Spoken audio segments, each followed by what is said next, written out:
Sveiki, aš esu Sandra Nuškevičienė, esu psichologė, psichoterapeutė.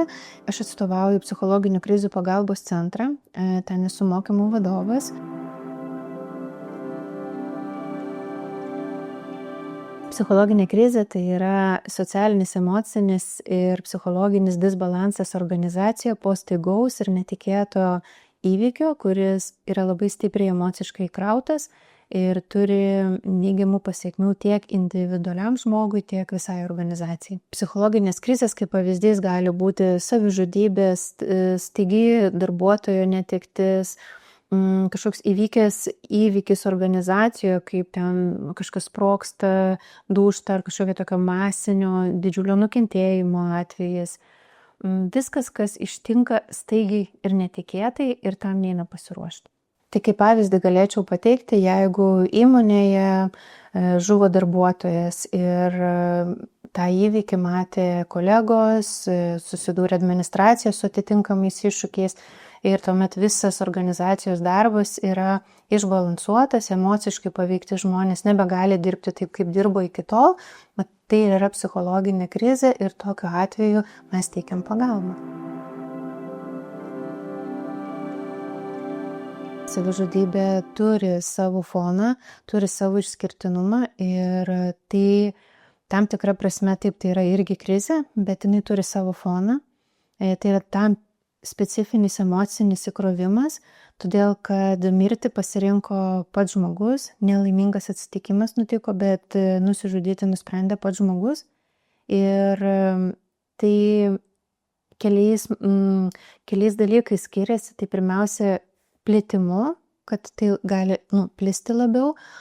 Kitas dalykas, kad tai yra mitais apaugę, vėl savižudybės tema yra apaugusi mitais ir tie mitai krizės įveikos tėkmę kreipia vienu ar kitu kampu. O kitas dalykas tai, kad tai gali būti nesuvaldyta krizė skatinti daugiau savižudybių organizacijai.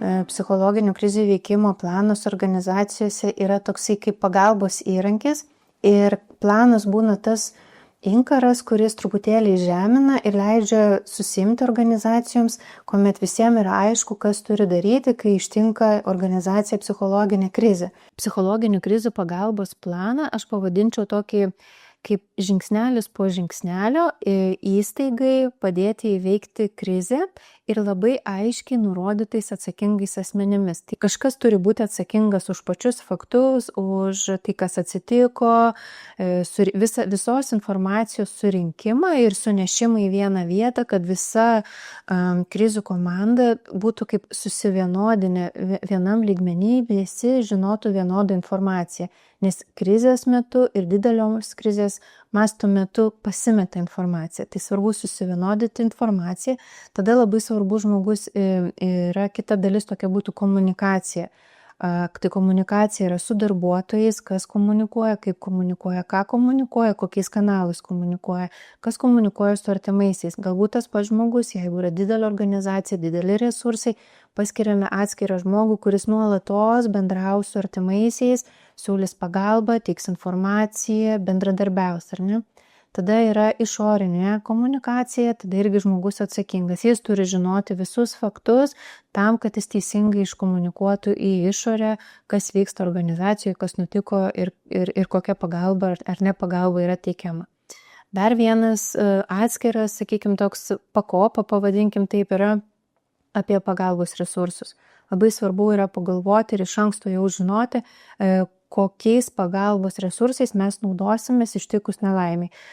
Nusimatom tikrai labai aiškius kontaktus, kam mes skambinsime, į ką kreipsimės, ką pasikviesim, kaip mes išnaudosim turimą aplinką tam, kad galėtų mūsų įstaiga susitvarkyti su iškilusia psichologinė krize. Tinkama komunikacija būtent ir padeda valdyti krizės plitimą ir tinkamai iškomunikuoti dalykai sumažina žmonių nerimą, didina saugumo jausmą ir mažina psichologinės krizės plitimą.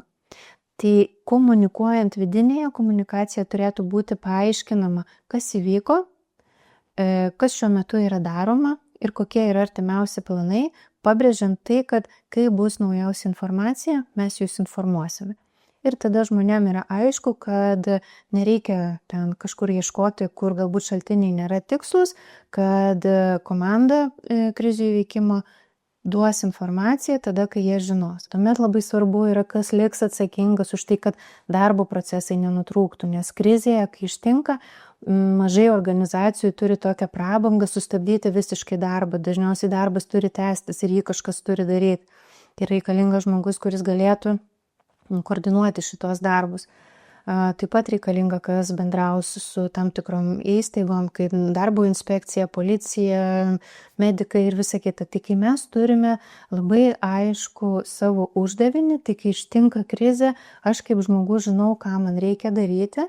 Tuo tarpu kiti bendruomenės nariai, kurie nėra komandoje, jaučia tokį saugumą, kad viskuo yra rūpinamasi, kad yra kompetentingi žmonės, kurie to rūpinasi. Pirmiausiai, tikriausiai aš sakyčiau, kad reikėtų pastebėti labiausiai paveiktų žmonės ir nesijimti daryti viską savo rankomis, o tikrai labai nukreipti specializuotai pagalbai. Ir vėl čia grįšiu prie pagalbos plano, kad pagalbos plane būtina nusimatyti savo, kaip mes į ką kreipsimės ištikus krizei. Tai reiškia, padarom namų darbus, pasitikrinam, kas mūsų vietoje, kokią psichologinę, emocinę paramą teikia ištikus krizėms. Ir turėti kontaktus, labai aiškiai turėti savo ir turėti įstaigos darbuotojams.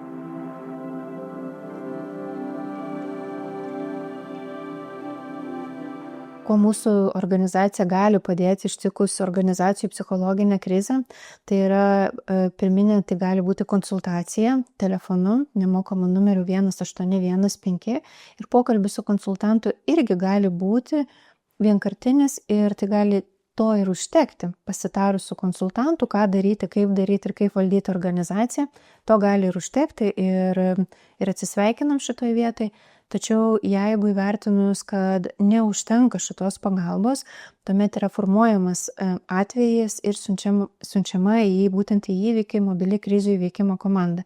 Tai dažniausiai sudaro 2 arba daugiau psichologai atvykstantis į įvykio vietą ir teikia tiek psichologinės konsultacijas individualias, tiek grupinius užsiėmimus, o jeigu yra poreikis, tai ir veda tas vadinamas psichologinės edukacijas bendruomeniai, įstaigos darbuotojams, kad suprasti, kas įvyko, kaip įvyko ir kaip mūsų kūnai reaguoja ir kaip padėti savo. Pirminio pokalbio metu konsultantas įvertina, ar yra poreikis į įstaigą siųsti mobilią krizių įveikimo komandą. Ir kartu pasitarus ir įvertinus, kad yra toksai poreikis, tuomet komanda yra siunčiama. Ir svarbu tikriausiai paminėti, kad visos paslaugos yra nemokamos. Be abejo, kad ne tik psichologinių krizių pagalbos centras teikia paslaugas padedant suvaldyti krizes, yra tikrai nemažai įstaigų kaip pedagoginė, psichologinė tarnyba ir tikrai labai kviečiu ir rekomenduočiau, kad ištikus krizei mokykloje pasiremti šitą resursą, išnaudoti kaip išorinį resursą pagalbai tvarkantis mokyklos su krize.